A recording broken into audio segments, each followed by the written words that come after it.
You don't have to buy a bank and change one bank, but you push and chase them around, and when a tiger is following you, you can run much faster than you thought. The tiger that Jack Ma is talking about is actually an ant.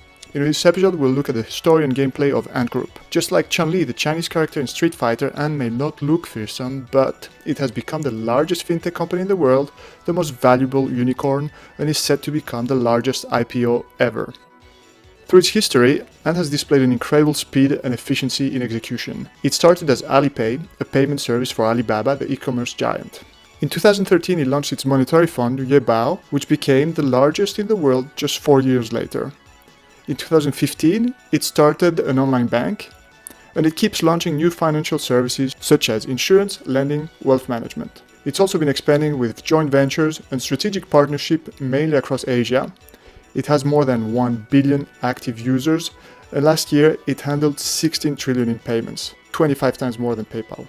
As a brand, Ant Financial's vision is to bring about small but positive changes to the world.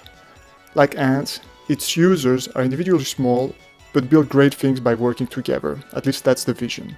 Financial inclusion is very important for the company's culture. With Zima Credit, it has developed a tech stack to assess credit worthiness with its 3-1-0 strategy. 3 minutes to apply, 1 second to transfer funds, 0 manual intervention. The gameplay, well, the Western world is obsessed with unicorns, and other Chinese fintechs have a different approach, the octopus. The focus is on cross-selling and integration of different services.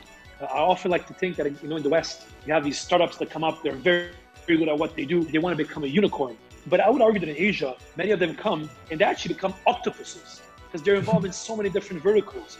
And they actually become a big octopus that is very difficult to stop, because even though somebody comes and try to kill one of the businesses, you have all the other tentacles of the octopus that are still growing and growing very fast.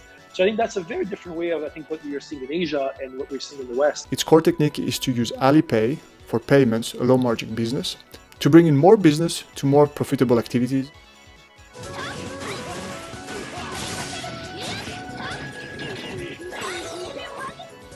The strengths and weaknesses. Well, technology is obviously the key strength. Areas like big data, cloud, digitalization support all the products and can also be sold as separate services. Ant is amazing at product integration and cross-selling, and size matters. The number and the range of clients, from individuals to SMEs and large firms, is hard to beat. Ant lives in a super competitive environment and is actually losing market share in China. There's also privacy concerns. The universal credit score looks a lot like universal surveillance, a very Chinese concept. Ant might be too pushy. If you're using some but not all of the services, the app will constantly remind you. People started complaining about it. Finally, being Chinese today means the US in particular may not be willing to open its market anytime soon. What does the future look like? Imagine Facebook, Amazon and PayPal integrated into one app. That's what Ant has got. Once it's listed, its value will be similar to some of the biggest banks in the world. And like a big bank, it will offer a wide range of products, but unlike a bank, technology will be the common thread behind all of those. Ant has already helped China to become a leader in digital transactions. It's giving a lot of entrepreneurs and consumers easier access to loans. It changed the way many people manage their money.